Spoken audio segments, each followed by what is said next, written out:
Hi everybody, I hope that you're all very fine.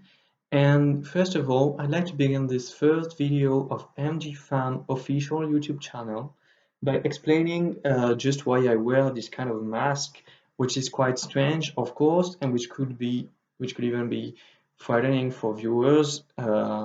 So don't worry, I'm aware of it, and I really feel sorry for all the bad impressions it could create. But if I wear it, it's not because I would like to be anonymous or something like that, not at all, but just because I like to represent MG fans and to dedicate myself entirely to Michael and to his fandom without exposing myself and without taking private interests into account. So this mask. It's not a trick on words. It wasn't voluntary, but this mask is like a proof of my sincere will to be unbiased about Michael and to represent everybody who loves him or who feels like saying something about him without judging anybody, of course, just like Michael taught us to behave, namely respectfully. And then I'd like to present the project of this new YouTube channel that I support and that I'd like to see grow in the weeks to come and in the future. So actually, I've been a fan of Michael for many years, but as I said, my personal story doesn't matter a lot. Um, as you can, as you all know, MG still runs a huge empire, also financially speaking, which is now run by Michael Jackson's official estate that represents MG's legacy in an official way.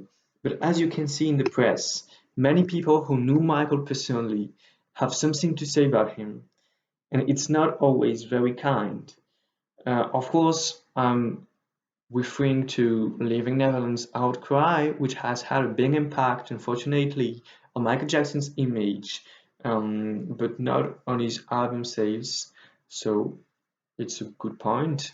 But all these people who claim very strange things about their former friend or a boyfriend or whatever allow themselves to say such things in the press, in the media, which broadcast this information at a very, very large scale.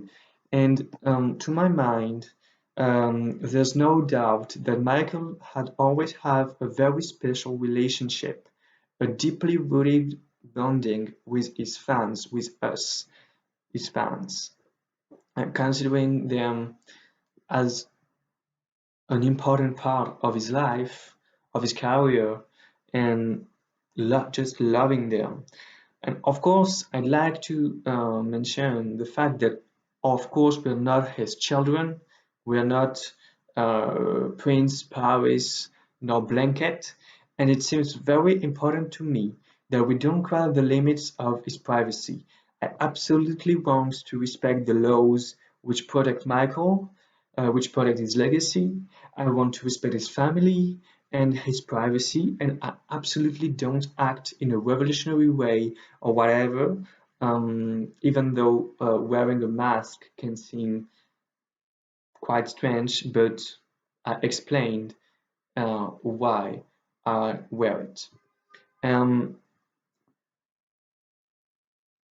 However, I have just noticed, and I'm very, very happy of it, that MJ fans were still very active on social networks, even 10 years after his death, and particularly on Instagram, where there is a huge and powerful fan base, an incredible fan base, but also on Twitter or Facebook or whatever social network.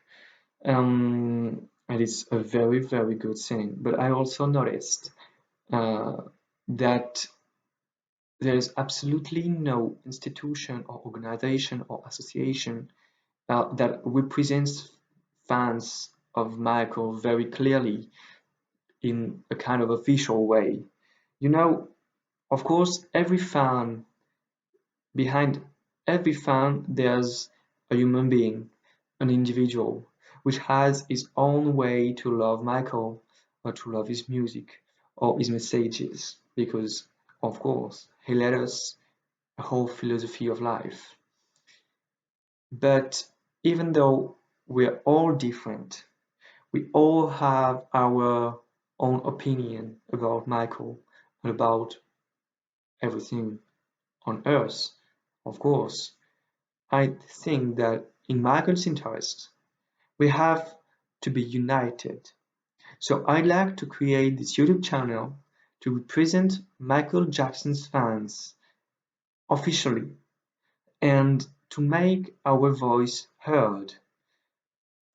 I'd like to allow every fan to make his voice heard as a fan of Michael Jackson, because it represents something very important to Michael's eyes.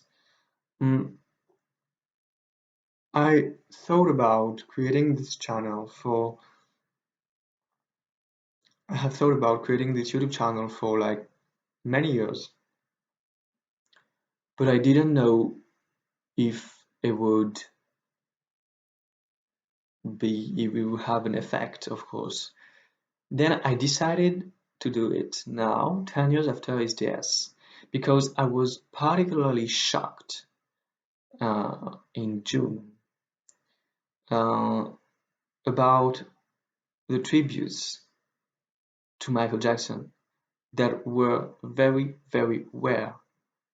That I had always thought that 10 years after his death, big states, big cities would create events, official events to pay tribute to the King of Pop, but it hasn't been the case, particularly because of Living Neverland.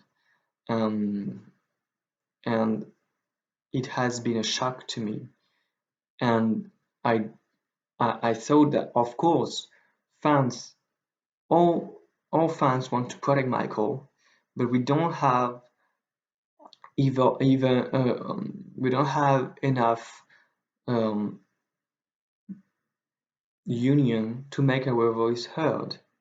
And I'm sure that Michael, from where he is now, would be so proud to see that we're aware of our responsibility as fans of Michael Jackson, and that we are going to convey his messages in the earth he left.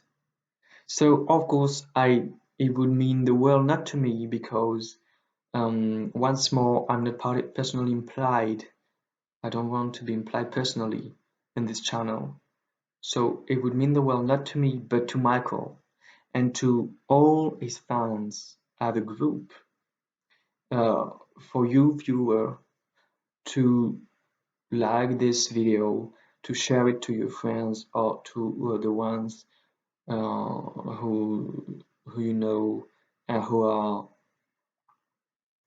fans of Michael or who just like him, and to subscribe to the channel.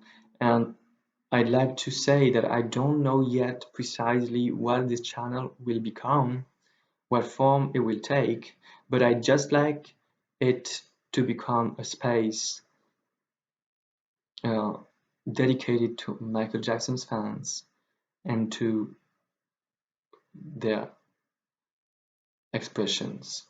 Um, these channels, this YouTube channel, just aims at institutionalizing Michael Jackson's fandom in order to make it more efficient, more powerful, and more protective for Michael. Thank you all for having listened to my message, and thank you on behalf of Michael Jackson's spirit and Michael Jackson's philosophy as I understood it personally. Um, so have a very good day, and I hope you will appreciate, of course, don't hesitate to give your opinion about this video, and I'd like it to be the beginning of a huge action of reviving Michael Jackson's fandom all over the world. So thank you all, and we love you more.